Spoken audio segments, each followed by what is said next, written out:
राज्यात आज वादळी पावसाचा अंदाज आहे, तर पूर्व विदर्भातील जिल्ह्यांमध्ये पुढील 5 दिवस वादळी पावसासाठी पोषक हवामान आहे। उद्याही राज्यातील काही भागात ढगाळ हवामानासह हलक्या पावसाची शक्यता हवामान विभागाने व्यक्त केली आहे। उद्यापासून राज्यातील बहुतांश भागात पावसाचा जोर कमी होणार आहे, मात्र पूर्व विदर्भात पावसासाठी पोषक हवामान आहे।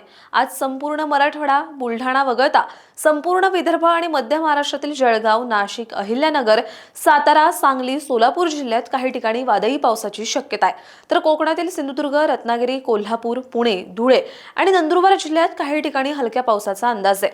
उद्या मराठवाड्यातील परभणी, नांदेड, हिंगोली तसंच विदर्भातील चंद्रपूर, नागपूर, भंडारा आणि गोंदिया जिल्ह्यात काही ठिकाणी वादळी पावसाची शक्यता वर्तवण्यात आली आहे। तसंच मध्य महाराष्ट्र आणि मराठवाड्यातील जिल्ह्यांमध्ये काही ठिकाणी हलक्या पावसाचा अंदाज आहे।